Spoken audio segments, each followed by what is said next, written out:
আমরা মাঠে ময়দানে কাজ করার পরে মানুষ এত উৎফুল্ল উৎসবমুখ পরিবেশ, মনে হয় যেন মানুষ হাত পাকার জন্য খুবই পাগল। আর কাজ করতে আমরা প্রার্থী যেখানে যাই, আপনারা জানেন আমাদের সাথে প্রশাসনিকভাবে প্রোটোকল থাকে, এজন্য আমাদের তেমন কোনো বাধা বিঘ্ন কোথাও হয় নাই। বরং আমাদের গ্রামগঞ্জে কিছু মানুষকে বিভিন্ন দলীয় মানুষ অনাকাঙ্ক্ষিতভাবে তাদেরকে হামলা দামলা, বিভিন্ন এজেন্ট থাকতে পারবে না, হুমকি দামকি, ভোটের পরে দেখাই দেবো, ভোট দেখাই দিতে হবে, এভাবে কিছু ঘটনা ঘটছে।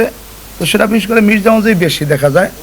আশেপাশে কিছু আছে ওগুলো আমাদের কর্মীরা তাদেরভাবে এটা সমন্বয় করছে। কিন্তু আমি প্রশাসনকে অনুরোধ করবো, মির্জাগঞ্জের ব্যাপারে আগামী 12 তারিখ নির্বাচনে আমাদের খুব ভয় হয়। আর আপনারা জানেন নদী বিচ্ছিন্ন একটা জায়গা, পটুয়াখালী শহর থেকে মির্জাগঞ্জ নদী মাতৃক জায়গা, একটা বিশাল বড় নদী। আমাদের যাওয়া বড় কঠিন, ওখানে আমাদের সমন্বয় করা কঠিন।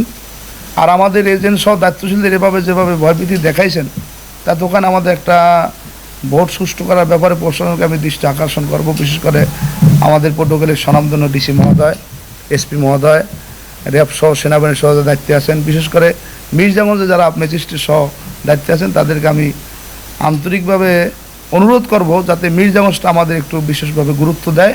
তাহলে ইনশাল্লাহ আমরা আশাবাদী সুষ্ঠু ভোটে কী পরিমাণ ভোট হবে ইসলামের পক্ষে, হাত পাকার পক্ষে, সেটা আসলে এখন অনুমান করা যায় না। সেটা আপনারাই প্রকাশ করবেন আগামী 12 তারিখের পরে ইনশাআল্লাহ। সব মিলিয়ে আমাদের আশাই থাকবে, প্রথম সমাজ থেকে সন্ত্রাস চাঁদাবাজ দূর করা। আপনারা জানেন 5 তারিখের পর অনেক মানুষ মামলায় আছে, এক একটা মামলার নথিতে 1100-1200 আসামি আছে। এইটা আসলে সম্ভব না। এইটা হলো শুধু মানুষকে টাকা দিয়ে হয়রানি করা। যারা দোষী আমরা তাদেরকে শনাক্ত করে, বাকি যারা দোষী না তাদেরকে আমরা মামলা থেকে খালাস করব।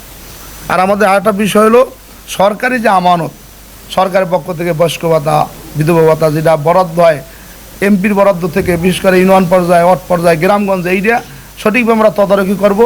যে যেখানে পাওয়ার যোগ্য সে পায় কিনা, এখানে কোনো চাঁদা, ধোঁকাবাজি, জুলুম, অর্থ নেওয়া এইটা সম্ভব না। আমরা সরকারের আমানত ইনশাল্লাহ মানুষের দ্বারে দ্বারে পৌঁছে যাওয়ার চেষ্টা করব।